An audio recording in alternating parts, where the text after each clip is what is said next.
ಶಾಂತಲಾ ಡ್ರಾಪ್ನಲ್ಲಿ ಶವವಾಗಿ ಅದ್ವೈತ್ ಪತ್ತೆಯಾಗಿರುವುದು. ಮರ ಗಿಡ ಕಲ್ಲು ಬಂಡೆಗಳೇ ಇರುವಂತ ಶಾಂತಲಾ ಡ್ರಾಪ್.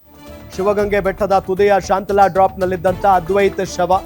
ಶಿವಗಂಗೆಯಲ್ಲಿ ಅದ್ವೈತ್ ನಾಪತ್ತೆ ಪ್ರಕರಣಕ್ಕೆ ಸಂಬಂಧಪಟ್ಟಂತೆ ಶಾಂತಲಾ ಡ್ರಾಪ್ನಲ್ಲಿ ಅದ್ವೈತ್ ಶವ ಪತ್ತೆಯಾಗಿರೋದು. ಮರಗಿಡ ಕಲ್ಲು ಬಂಡೆಗಳೇ ಇರುವಂತ ಶಾಂತಲಾ ಡ್ರಾಪ್. ಶಿವಗಂಗೆ ಬೆಟ್ಟದ ತುದಿಯ ಶಾಂತಲಾ ಡ್ರಾಪ್ನಲ್ಲಿದ್ದಂತ ಅದ್ವೈತ್ ಶವ ಆಗಸ್ಟ್ 7ರಂದು ಟ್ರೆಕ್ಕಿಂಗ್ಗೆ ಬಂದಿದ್ದ ವೇಳೆ ನಾಪತ್ತೆಯಾಗಿದ್ದ. 2 ದಿನಗಳಿಂದ ಶೋಧ ನಡೆಸಿದ್ದ NDRF, SDRF ಮತ್ತು ಅರಣ್ಯ ಸಿಬ್ಬಂದಿ, ಪೊಲೀಸರು ಸೇರಿದಂತೆ 100 ಜನರಿಂದ ಹುಡುಕಾಟವನ್ನ ನಡೆಸಲಾಗಿತ್ತು.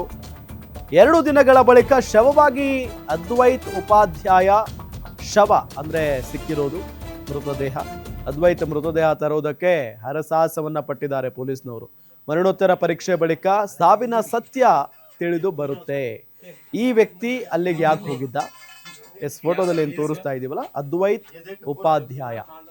ಕಲ್ಲು ಬಂಡೆಯ ಕೆಳಗಡೆ ಆತನ ಮೃತದೇಹ ಪತ್ತೆಯಾಗಿರೋದು, ಜೊತೆಗೆ ದೊಡ್ಡ ಕಾಡದು.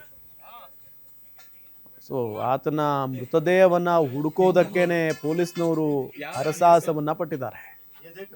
ಶಿವಗಂಗೆ ಬೆಟ್ಟದ ತುದಿಯ ಶಾಂತಲಾ ಡ್ರಾಪ್ನಲ್ಲಿ ಅದ್ವೈತ ಶವ ಪತ್ತೆಯಾಗಿರೋದು. ಆಗಸ್ಟ್ 7ನೇ ತಾರೀಕು ಟ್ರೆಕ್ಕಿಂಗಿಗೆ ಅಂತ ಬಂದಿದ್ದ ಈತ. ಈ ಸಂದರ್ಭದಲ್ಲಿ ನಾಪತ್ತೆಯಾಗಿದ್ದ. ಅಂದ್ರೆ ಒಬ್ಬನೇ ಬಂದಿದ್ದ, ಈತನ ಜೊತೆಗೆ ಯಾರೆಲ್ಲ ಇದ್ರು, ಅಥವಾ ಏನಾಯ್ತು ಅಸಲಿಗೆ? ಕಾಲ್ ಜಾರಿ ಏನಾದ್ರೂ ಬಿದ್ನ, ಅಥವಾ ಯಾರಾದ್ರೂ ಕೊಲೆ ಮಾಡಿದಾರಾ? ಸೊ ಇದು ಒಂದು ಪ್ರಶ್ನೆ ಅಂತೂ ಇದ್ದೇ ಇದೆ. 2 ದಿನಗಳಿಂದ ಶೋಧ ಕಾರ್ಯವನ್ನ ನಡೆಸ್ತಾ ಇದ್ರು. NDRF ಜೊತೆಗೆ SDRF ಜೊತೆಗೆ ಅರಣ್ಯ ಇಲಾಖೆ ಸಿಬ್ಬಂದಿ ಕೂಡ, ಪೊಲೀಸರು ಸೇರಿದಂತೆ 100 ಜನ ಹುಡುಕಾಟವನ್ನ ನಿರಂತರವಾಗಿ 2 ದಿನಗಳ ಕಾಲ ನಡೆಸಿದ್ರು.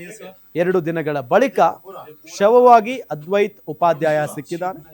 ಅದ್ವೈತ್ ಮೃತದೇಹ ತರುವುದಕ್ಕೆ ಪೊಲೀಸ್ನವರು ಹರಸಾಹಸವನ್ನ ಪಟ್ಟಿದ್ದಾರೆ. ಮರಣೋತ್ತರ ಪರೀಕ್ಷೆ ಬಳಿಕ ಈತನ ಸಾವಿಗೆ ಅಸಲಿ ಕಾರಣ ಏನು ಅನ್ನೋದು ತಿಳಿದು ಬರುತ್ತೆ. ದಾಬಸ್ಪೇಟೆ ಪೊಲೀಸ್ ಠಾಣೆಯಲ್ಲಿ ಪ್ರಕರಣ ದಾಖಲಾಗಿದೆ. ಬಿಡ್ರಿ, ಅದೆಲ್ಲ ಮಾಡ್ಬಿಡ್ರಿ. ಫಿಟ್ಗೆ ಶಿವಿಲ್ಲ ಬೈಲಿ.